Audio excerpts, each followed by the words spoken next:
Movie की शुरुआत में हमें फ्रैंक कार्वर नाम का ठग दिखाया जाता है जो कि अपने बॉस को बेसबॉल प्रैक्टिस करवा रहा था। फ्रैंक के बॉस का नाम मैक्स है जो कि सिटी का सबसे बड़ा गैंगस्टर था। साथ ही वो अपने वियर्ड तरीके से एक आदमी को टॉर्चर कर रहा था जिसने हाल फिलहाल में मैक्स के गैंग को बिट्रे कर दिया था।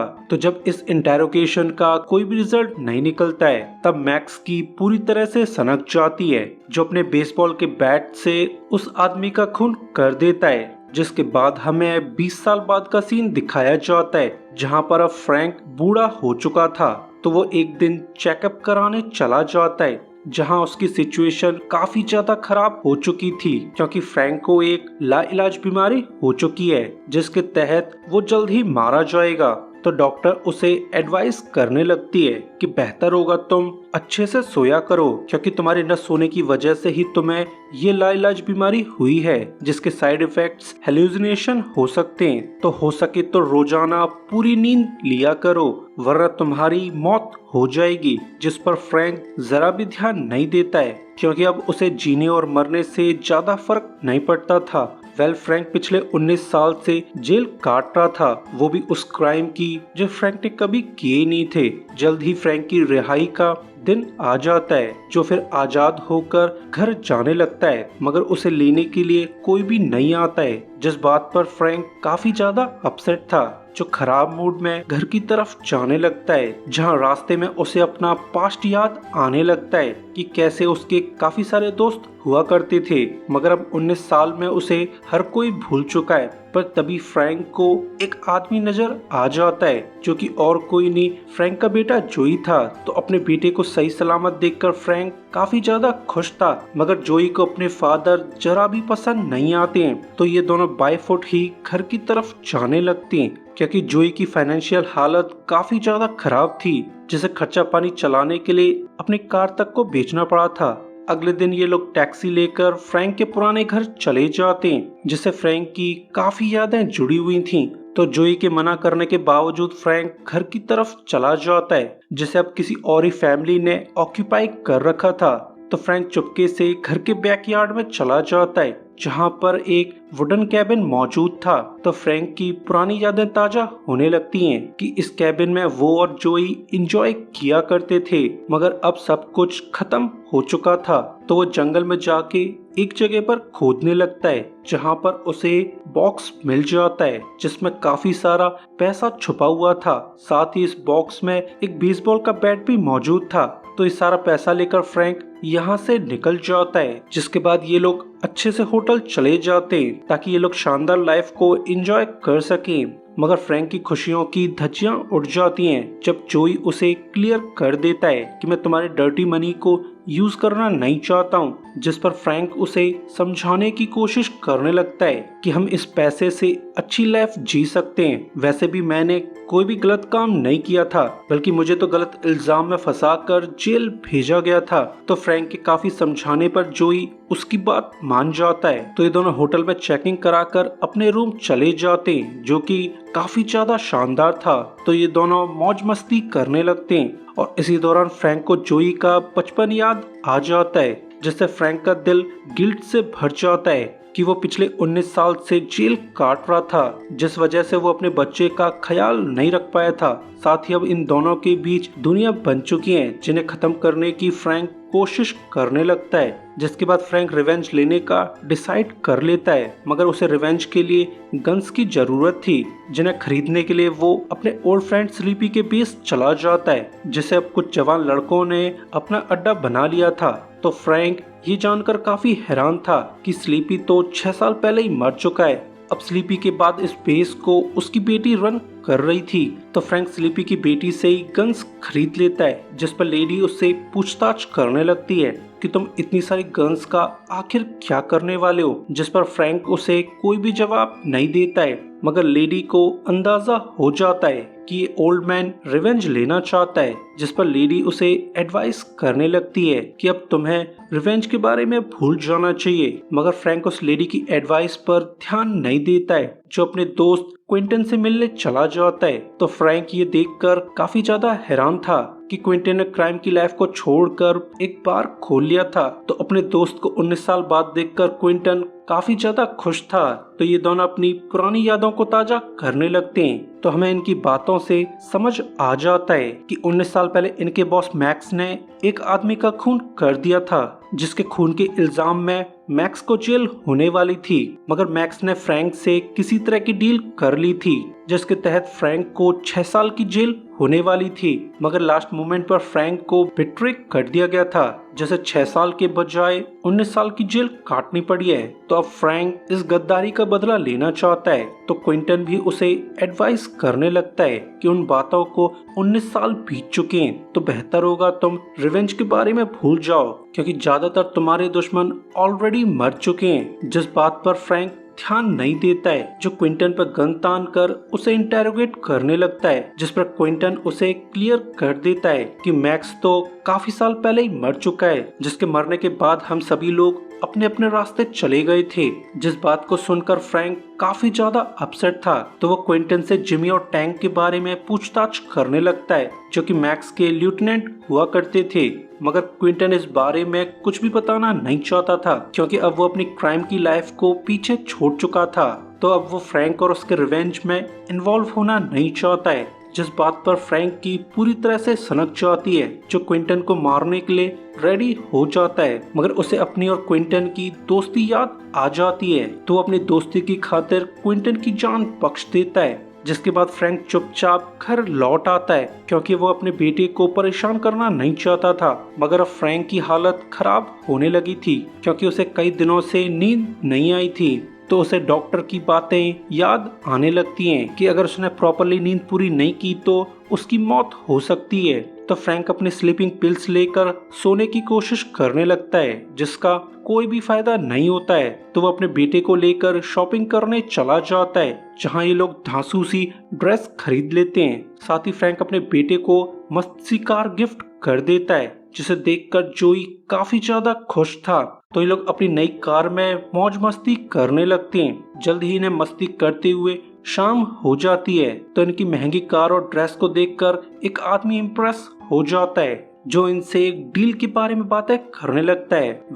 ये आदमी ट्रिप है, जो कि असल में एक पिम्प है। तो वो इन दोनों से लड़कियों का सौदा करना चाहता था, जिसके लिए फ्रैंक साफ मना कर देता है, क्योंकि वो तो अपने बेटे के साथ समय बिताना चाहता था। जिस पर जोई उसे मोटिवेट करने लगता है कि मॉम के जाने के बाद आप पूरी तरह से अकेले हो चुके हो, तो अब आपको न्यू रिलेशंस बना लेनी चाहिए। जिसकी एडवाइस को फॉलो करते हुए फ्रैंक एक लड़की को डेट करने लगता है, जो कि कुछ ही दिनों में उसे पसंद आ जाती है।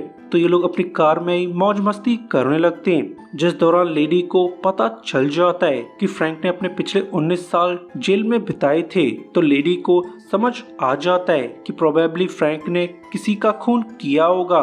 तो वो फ्रैंक से पूछताछ करने लगती है, जिस पर फ्रैंक लेडी को क्लियर कर देता है कि 19 साल पहले मेरे बॉस ने एक आदमी का खून कर दिया था, जिसके खून के इल्जाम में वो जेल जाना नहीं चाहता था। तो उसने काफी सारे पैसों के बदले मुझसे एक सौदा किया था कि मैं अपने बॉस के बदले 6 साल के लिए जेल जाने वाला था। साथ ही बॉस मेरे बेटे जोई का ख्याल रखने वाला था, मगर लास्ट मोमेंट पे मेरे बॉस ने धोखा दे दिया था, जिसने ना तो जोई का ख्याल रखा और ना ही मुझे 6 साल की जेल हुई, बल्कि मुझे तो 6 साल के बजाय 19 साल की जेल काटनी पड़ी थी। तो ये सब जानकर लेडी उससे सिंपैथाइज करने लगती है, जिसके चक्कर में इनका राउंड 2 चालू हो जाता है। नेक्स्ट डे फ्रैंक एक सलून चला जाता है, क्योंकि इंटेल के हिसाब से मैक्स का सेकंड इन कमांड जिमी यहाँ आने वाला था। तो फ्रैंक अपनी गन को तैयार कर लेता है। साथ ही उसे काफी ढूंढने पर जिमी मिल जाता है, जो फ्रैंक को देखकर काफी ज्यादा सरप्राइज था। तो वो फ्रैंक को टॉन्ट करने लगता है कि अगर तुम मुझे मारना चाहते हो तो तुम बेशक मुझे मार सकते हो, मगर मुझे मैक्स के बारे में कुछ भी पता नहीं है। जिसकी बातों को सुनकर फ्रैंक काफी ज्यादा सरप्राइज था, क्योंकि मैक्स अभी भी जिंदा है, यानी क्विंटन उससे झूठ बोल रहा था। जिस बात से फ्रैंक डिस्ट्रैक्ट हो जाता है। तो इस मौके का फायदा उठाकर जिमी यहाँ से भाग जाता है, जिस बात पर फ्रैंक काफी ज्यादा अपसेट था, जो खराब मूड से अपने रूम लौट आता है। जिसकी फटी पुरानी हालत देखकर जोई को समझ आ जाता है कि उसके फादर फिर से गलत राह पर चलने लगे।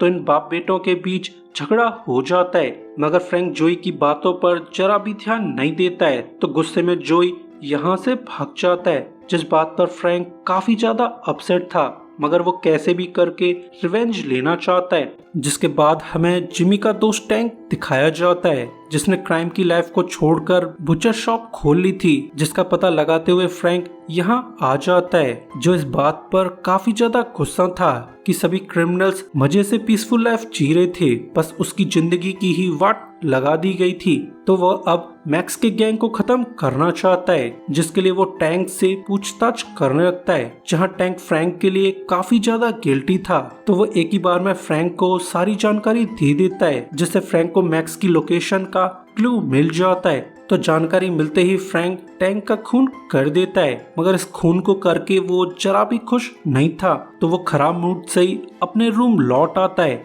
जहाँ एग्जॉशन से उसकी हालत खराब होने लगती है। और इसी समय ट्रिप नाम का पिंप यहाँ आ जाता है, जो फ्रैंक को थ्रेटन करने लगता है कि तुम्हें अभी के अभी मुझे $1000 देने होंगे, वरना मैं तुम्हें ऊपर पहुँचा दूंगा। जिस बात पर फ्रैंक काफी ज्यादा अपसेट था। तो ट्रिप उसे क्लियर कर देता है कि पिछली नाइट तुमने एक प्रोस्टिट्यूट को बुलाया था, जिसे तुमने अभी तक पे नहीं किया है। तो फ्रैंक को समझ आ जाता है कि उसकी पुरानी डेट एक प्रोस्टिट्यूट थी, जो कि असल में ट्रिप के लिए काम करती थी। तो ये जानकर फ्रैंक की पूरी तरह से सनक जाती है, जो ट्रिप की गन को उसी पर तान देता है। साथ ही वो ट्रिप को वार्न कर देता है कि बेहतर होगा यहाँ से भाग जाओ, वरना मैं तुम्हें मौत के घाट उतार दूंगा। जिससे ट्रिप की पूरी तरह से फट जाती है, जो मौका पाते ही यहाँ से भाग जाता है। जिसके बाद फ्रैंक मैक्स की तलाश में निकल जाता है, पर तभी उसे जोई का कॉल आ जाता है, जो कि काफी ज्यादा डरा हुआ था। तो फ्रैंक जल्दी से जोई को ढूंढने निकल जाता है, जो कि नशेड़ियों के अड्डे में नशा करके पड़ा हुआ था। तो फ्रैंक उसे उठाकर घर ले आता है। तो जोई अपने फादर से माफी मांगने लगता है, जिस पर फ्रैंक उसे क्लियर कर देता है कि सब कुछ मेरी गलती है, मुझे ही फ्रैंक की डील को एक्सेप्ट करना नहीं चाहिए था। अगर मैंने मैक्स पर भरोसा न किया होता तो आज सब कुछ ठीक होता। तो जोई भी अपने फादर को तसल्ली देने लगता है कि मैं इस सब के लिए आपको जिम्मेदार नहीं मानता हूँ, तो आपको गिल्ट फील करने की कोई भी जरूरत नहीं है। जल्द ही जोई की हालत ठीक हो जाती है। तो कुछ सोचकर ये लोग सिमेट्री चले जाते हैं, जहाँ पर फ्रैंक की वाइफ लॉरेन की कब्र मौजूद थी। तो ये लोग ग्रेव के सामने प्रे करने लगते हैं। एंड सरप्राइजिंगली यहाँ पर जोई की ग्रेव भी मौजूद थी, जिसे देखकर फ्रैंक काफी ज्यादा दुखी था। तो हमें समझ आ जाता है कि जोई तो काफी साल पहले ही मर चुका है, और जो बंदा जोई बन के घूम रहा है वो एग्जिस्ट ही नहीं करता है, बल्कि वो तो बस फ्रैंक की इमेजिनेशन है। यानी जेल से बाहर आने के बाद से ही फ्रैंक पूरी तरह से अकेला था। यानी पिछले कुछ दिन उसने जोई की बजाय अकेले बिताए थे, जिस बात का अंदाजा फ्रैंक को भी हो जाता है कि वो अपनी बीमारी की वजह से हेलुसिनेट कर रहा था। तो फ्रैंक मैक्स एंड गैंग को मारने के लिए रेडी हो जाता है, क्योंकि उसके बेटे की मौत के पीछे मैक्स के गैंग का हाथ था, क्योंकि मैक्स ने अपनी प्रॉमिस को ब्रेक कर दिया था, जिसे जोई का ख्याल रखना चाहिए था, मगर उसने जोई का ही खून करवा दिया। साथ ही उसने फ्रैंक के प्रेजेंट टाइम को भी बढ़वा कर 19 साल करवा दिया था, ताकि फ्रैंक कभी भी बाहर न निकल पाए। तो अब फ्रैंक मैक्स को निपटाना चाहता है, जिस पर जोई की स्पिरिट अपने फादर को समझाने की कोशिश करने लगती है कि रिवेंज लेने से कुछ भी वापस नहीं आने वाला है, तो आप हमारी खातिर इस रिवेंज को भूल जाइए। जिस बात पर फ्रैंक ध्यान नहीं देता है, क्योंकि वो हर हाल में अपने बेटे की मौत का बदला लेना चाहता है। तो वो मैक्स की तलाश में निकल जाता है, जिसे ढूंढते हुए वो एक ओल्ड एज होम पहुंच जाता है, जहां वो ये जानकर काफी ज्यादा शॉक था कि मैक्स तो पिछले 15 साल से कोमा में पड़ा हुआ है, जिसे मारकर फ्रैंक का रिवेंज पूरा हो सकता था। पर उसे जोई की बातें याद आ जाती हैं, जो कुछ सोचकर मैक्स की जान बख्श देता है, क्योंकि उसकी ऐसी जिंदगी मौत से भी बदतर है। साथ ही फ्रैंक को एहसास हो जाता है कि उसके बेटे के मरने से पहले ही मैक्स कोमा में जा चुका था, तो जोई को मारने के ऑर्डर्स मैक्स ने नहीं दिए होंगे। तो तो वो नर्स से पूछताछ करने लगता है कि आखिरी बार मैक्स से मिलने कौन आया था। तो नर्स उसे क्लियर कर देती है कि मिस्टर मैक्स का लास्ट विजिटर क्विंटन नाम का बंदा था। तो ये जानकर फ्रैंक की पूरी तरह से सनक जाती है, क्योंकि शुरुआत से क्विंटन उससे झूठ बोल रहा था कि उसे मैक्स के बारे में कुछ भी पता नहीं है। साथ ही जोई का खून भी क्विंटन ने करवाया होगा। तो वो फुल गुस्से में बाहर चला जाता है, मगर तभी फ्रैंक पर हमला हो जाता है, जिसे करने वाला आदमी और कोई नहीं मैक्स का सेकंड इन कमांड जिमी था, जिससे इनके बीच तगड़ी गन फाइट चालू हो जाती है। पर फ्रैंक काफी ज्यादा चालू था, जो अपनी होशियारी का यूज करके जिमी को निपटा देता है। और अब बस फ्रैंक का एक ही दुश्मन बचा था, जिसके लिए वो एक चर्च चला जाता है, क्योंकि आज इस चर्च में क्विंटन की बेटी ईजा की शादी होने वाली थी। तो वो चर्च जाकर ईशा को हॉस्टेज बना लेता है, जिस बात पर क्विंटन की पूरी तरह से चटक जाती है, जो फ्रैंक से माफी मांगने लगता है, जिस बात पर फ्रैंक ध्यान नहीं देता है, क्योंकि वो अपने दोस्त से सच जानना चाहता था। जिस पर क्विंटन उसे क्लियर कर देता है कि तुम्हारा बेटा अच्छा लड़का नहीं था, बल्कि वो तो बहुत बड़ा नशेड़ी बन चुका था, जो अक्सर हमारे गैंग को थ्रेटन करता रहता था कि अगर हमने उसे ड्रग्स और पैसे प्रोवाइड नहीं किए तो वो पुलिस को सारा सच रिपोर्ट कर देगा, जिससे मजबूर होकर हमें जोई को खत्म करना पड़ा था, क्योंकि उस टाइम तक हमारी क्रिमिनल लाइफ खत्म हो चुकी थी। तो हम लोग जेल जाना नहीं चाहते थे। वैसे भी जोई तुम्हारे सैक्रिफाइस का गलत फायदा उठा रहा था।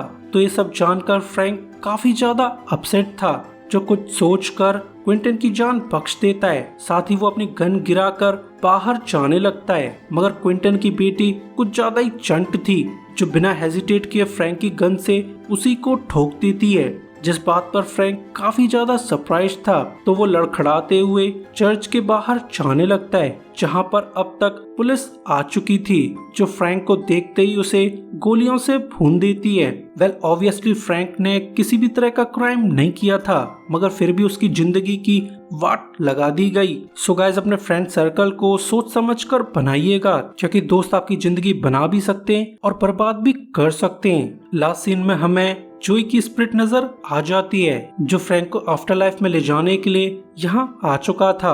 तो अपने बेटे को देखकर फ्रैंक काफी ज्यादा खुश था, जो हंसते हुए अपना दम तोड़ देता है। सो गाइस, वीडियो के लिए लाइक और सब्सक्राइब कर दीजिए, ताकि हमें आपका सपोर्ट मिलता रहे। तो अभी के लिए goodbye, thanks for watching.